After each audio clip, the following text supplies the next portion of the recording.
Boa noite, você que está assistindo esse estudo bíblico. Hoje é terça-feira, dia 18, o vídeo vai ficar disponível a partir das 7 horas da noite. Você é muito bem-vindo. Você que é membro da Congregação Evangélica Cristo de Uberlândia, Evangélica Luterana Cristo de Uberlândia, e você também que tem interesse pela doutrina luterana, pela doutrina cristã também, você é muito bem-vindo. O estudo de hoje, a gente vai fazer o seguinte. Semana passada o estudo foi baseado num livro sobre testemunho. O estudo de hoje vai ser baseado no Catecismo Menor de Lutero, que é a introdução à fé luterana. E o estudo da semana que vem vai ser um tema livre. Se você quiser propor algum tema nos comentários, eu posso ver se dá para trabalhar, estudar sobre ele e a gente faz um estudo mais apurado sobre ele, ok? Então vai ser assim, uma semana baseado em um livro, a gente vai estudar um livro, um livreto, um devocional, qualquer coisa que seja. Um outro final de semana o Catecismo Menor de Lutero e o outro final de semana um tema livre. O Catecismo Menor de Lutero, para quem não conhece, é a introdução à fé luterana. Lutero colocou o que ele pensava ser a introdução à fé cristã.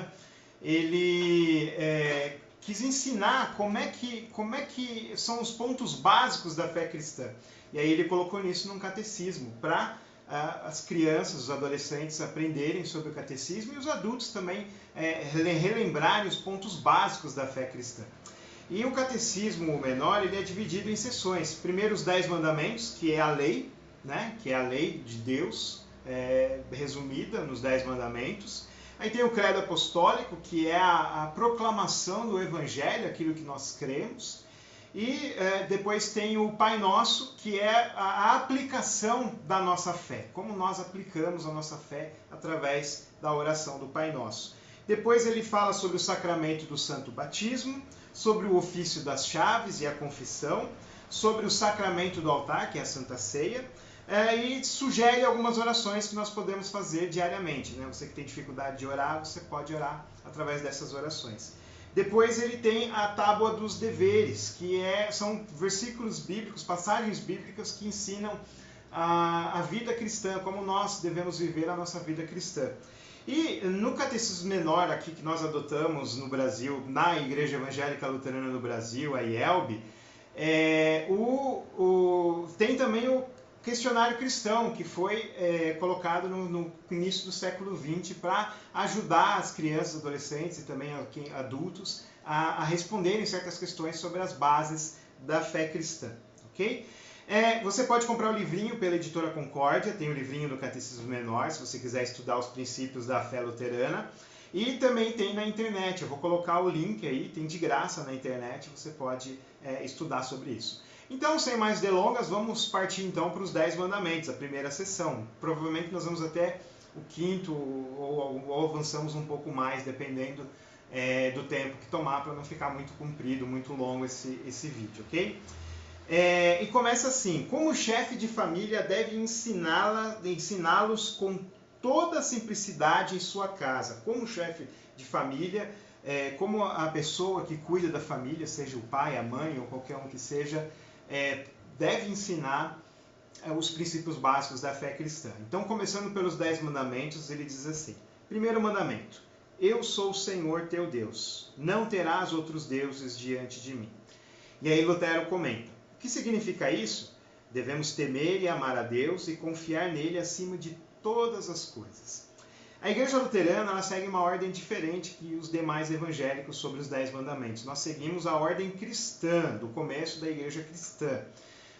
Os demais evangélicos seguem a ordem que os judeus depois fizeram. A Bíblia não dá nenhuma ordem dos 10 mandamentos. A gente sabe que são 10 mandamentos porque ela fala que são 10 palavras. Né? Ela fala para a gente conhecer as 10 palavras. Então são 10 mandamentos. Mas quais são a ordem dos mandamentos? Né? Onde que a gente quebra, por exemplo, quando fala em cobiçar? A gente quebra ali ou a gente quebra no primeiro mandamento, a gente quebra em 2? Quando Deus diz que não terás outros deuses diante de mim e não cultuarás através de imagens de escultura. Né? Então, uns quebram o primeiro mandamento em 2 e nós colocamos o 9º e o 10º que vocês, a maioria dos evangélicos, tem como apenas o 10º mandamento, ok? Então, o mandamento de não farás imagem de escultura, por exemplo, e não te curvarás a ela, nem a seguirás, está no primeiro mandamento para nós, está no primeiro mandamento. A ordem não é fundamental, né? Isso é sem problema em relação a isso. E por que nós temos imagens na Igreja Luterana? Por que nós usamos imagens? Porque elas têm um fim pedagógico. O primeiro mandamento não proíbe fazer imagens. Se fosse assim, a gente não poderia ter esculturas, por exemplo. Não poderia ter quadros em casa, não poderia nem tirar uma fotografia, nem acessar o computador, porque ali está cheio de imagens. Nós fazemos imagens, né? Tirar uma foto, você está fazendo uma imagem.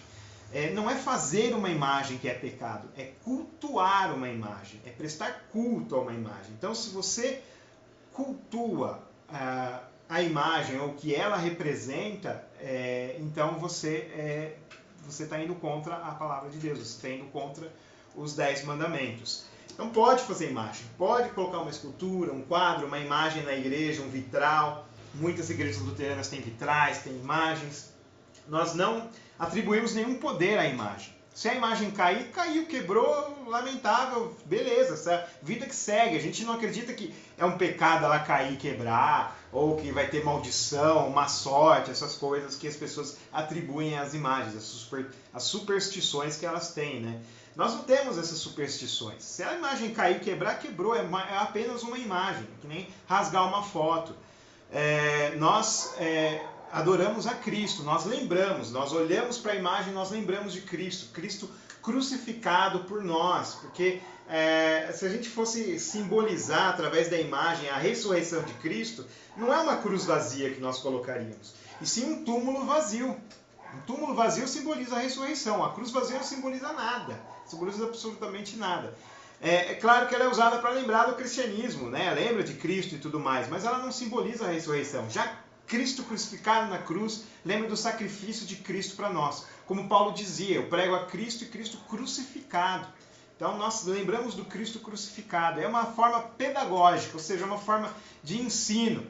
Lembra que as pessoas, na história toda, a maioria das pessoas sempre foram analfabetas. Nós temos acesso à educação geral hoje, educação pública para todos, hoje em dia. Mas até poucos anos atrás, a maioria da população era analfabeta. E ainda temos muitos analfabetos e também analfabetos funcionais, pessoas que têm dificuldade de interpretar as coisas. Então nós colocamos imagem para que as pessoas leiam, elas lembrem de Cristo, lembrem dos personagens da Bíblia, lembrem dos santos da história e se inspirem nelas. É uma lembrança, não é um culto. Nós não cultuamos imagens. É uma forma de lembrar, uma pedagogia, uma forma de ensinar a vida de Cristo, a morte de Cristo e também os personagens da Bíblia, os personagens santos da história. Então, não há culto. Então, nós não quebramos o primeiro mandamento ao fazermos imagens, ok? E tudo aquilo que você coloca no lugar de Deus, muita gente, por exemplo, deixa de falar de Cristo no culto, muitos pastores, para falar de política, para falar de diversão, para colocar outras coisas no culto ao invés de Cristo. Então isso é idolatria também, né? Nós não podemos idolatrar nada. Deus deve ser o primeiro. Então Lutero diz, devemos temer e amar a Deus e confiar nele acima de todas as coisas. Nós confiamos em Deus, confiamos em Jesus Cristo, confiamos no Espírito Santo. Então, ele é o motivo da nossa confiança, o objeto da nossa confiança. E se nós não confiamos nele, nós deixamos de adorá-lo como ele merece. Então, o primeiro mandamento cobre todos os outros 10 mandamentos. Se você não confia em Deus, você deixa de cumprir os outros mandamentos também. Então vamos para o segundo mandamento. Não tomarás em vão o nome do Senhor teu Deus, porque o Senhor não terá por inocente o que tomar o seu nome em vão. E Lutero comenta, o que significa isso? Devemos temer e amar a Deus, e portanto em seu nome não amaldiçoar, jurar, praticar a feitiçaria, mentir ou enganar. Mas devemos invocá-lo em todas as necessidades, orar, louvar e agradecer. hoje se usa muito o nome de Deus em vão. Não é dizer, ah, meu Deus do céu, isso é uma expressão de linguagem, não é usar o nome de Deus em vão. Usar o nome de Deus em vão é usar o nome de Deus para mentir. Muita gente cobra dízimos e ofertas mentindo com o nome de Deus, como se Deus fosse dar tudo que a pessoa quer, dar prosperidade, essas coisas, se ela der o dinheiro na igreja. Isso é usar o nome de Deus em vão, isso é mentir em nome de Deus em vão. Muita gente usa o nome de Deus para se eleger na política também. Isso também é usar o nome de Deus em vão. Deus governa o mundo, o país e tudo, independente de quem está no poder. Então usar o nome de Deus em vão para se eleger também é usar o nome de Deus em vão. Praticar feitiçaria. Hoje tem muita mandiga gospel, né? Você pega o óleo ungido.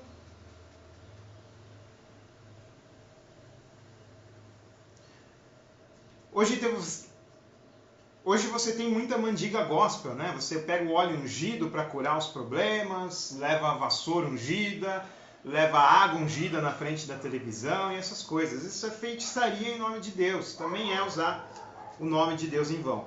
Ao contrário disso, nós devemos honrar o nome de Deus. Nós devemos louvar a Deus, elogiar Deus, falar de Deus aquilo que a Bíblia diz. Né? Hoje mesmo nós tivemos uma discussão na internet sobre Deus sonhar. Deus não sonha. Sonhar é você ter um objetivo que pode ou não acontecer. Deus sonhando, quem iria realizar o sonho de Deus? Isso não faz sentido, não é bíblico. Deus não sonha, Deus faz acontecer. Jó 42, versículo 2 diz: bem sei que tudo podes e nenhum dos teus planos será frustrado. Esse tipo de figura de linguagem contraria a natureza de Deus, contraria os atributos de Deus. Torna Deus como se fosse alguém fraco que precisa sonhar para conseguir as coisas. Não, Deus sabe, Deus não sonha, Deus sabe, Deus executa, Deus faz. Ele não precisa sonhar, ele não sonha. Isso é uma figura de linguagem infeliz, chega até a beirar a blasfêmia, né? Porque você diminui Deus, e Deus não é assim. Isso é também tomar o nome de Deus em vão, inventar coisas sobre Deus que não estão na Bíblia. Isso é usar o nome de Deus em vão. Vamos para o terceiro mandamento. Santificarás o dia do descanso. Por que nós colocamos descanso? A palavra sábado vem de Shabá, no hebraico, que significa descanso. Então, santificarás o dia do descanso. Lá em Hebreus 4, fala que o repouso, o descanso, é na fé. Quando nós confiamos em Deus, nós temos esse descanso. Lá em Gálatas 4, fala que não devemos guardar dias, ou festas, ou qualquer coisa assim.